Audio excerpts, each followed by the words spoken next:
Hi ಎಲ್ರಿಗೂ ನಮಸ್ಕಾರ. Welcome back to my YouTube channel. ಇದು ಗುರುವಾರದ ಮಿನಿ ಲಾಗ್ ಆಗಿರುತ್ತೆ ಲಾಸ್ಟ್ ವೀಕಲ್ಲಿ. ಸೊ ನಾನು ತುಂಬ ಬ್ಯುಸಿ ಇರೋದ್ರಿಂದ ನಾನು ಅಪ್ಲೋಡ್ ಮಾಡೋಕ್ಕಾಗಲಿಲ್ಲ. ಸೊ ನಾವು ಗ್ಯಾಸ್ ಸ್ಟವ್ ಮತ್ತು ಮಿಕ್ಸಿ ಬುಕ್ ಮಾಡಿದ್ವಿ.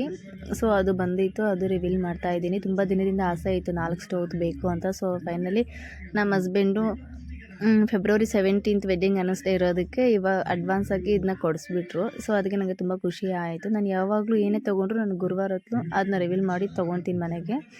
ಸೊ ಫೈನಲಿ ನಮ್ಮ ಮನೆಗೂ 4 ಸ್ಟವ್ದು ಗ್ಯಾಸ್ ಸ್ಟವ್ ಬಂತು ಮತ್ತು ಹೊಸ ಮಿಕ್ಸಿ ತೊಗೊಂಡ್ವಿ.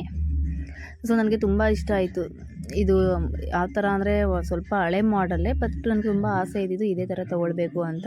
ಸೊ ಅಷ್ಟರಲ್ಲಿ ನಾನು ನಮ್ಮ ಹಸ್ಬೆಂಡ್ ಅದನ್ನು ಫುಲ್ಲು ಓಪನ್ ಮಾಡಿಬಿಟ್ಟು ಅದನ್ನೆಲ್ಲ ಫಿಟ್ ಮಾಡ್ಕೊಂಡ್ವಿ, ಗ್ಯಾಸು ಮತ್ತು ಮಿಕ್ಸಿ. ಸೊ ಅದನ್ನೆಲ್ಲ ಎತ್ತಿಟ್ಬಿಟ್ಟು ಅದಕ್ಕೆ ಮತ್ತು ಪೂಜೆ ಮಾಡಬೇಕಾಗಿತ್ತಲ್ವ. ಸೊ ಈವ್ನಿಂಗ್ ಆಗಿತ್ತು. ಹಾಗೆ ಗ್ಯಾಸ್ ಎಲ್ಲ ಒರೆಸ್ಬಿಟ್ಟು ಅದನ್ನೆಲ್ಲ ಫಿಟ್ ಮಾಡಿಬಿಟ್ಟು ಪೂಜೆಗೆ ರೆಡಿ ಮಾಡ್ಕೊತಿದ್ದೆ. ಹಾಗೆ ಈ ಕಡೆಗೆ ಹೊಸದು ಮಿಕ್ಸಿ ತೊಗೊಂಡಿದ್ವಲ್ಲ, ಅದನ್ನು ಯಾವ ಥರ ಇದೆ ಅಂತೆಲ್ಲ ಅನ್ಬಾಕ್ಸ್ ಮಾಡ್ಕೊತಾ ಇದ್ದೆ. 4 ಜಾರ್ ಬಂದಿದೆ. ಸೊ ಚಿಕ್ಕದು ಮತ್ತು ಜ್ಯೂಸ್ ಜಾರು ಮತ್ತು 2 ಜಾರು.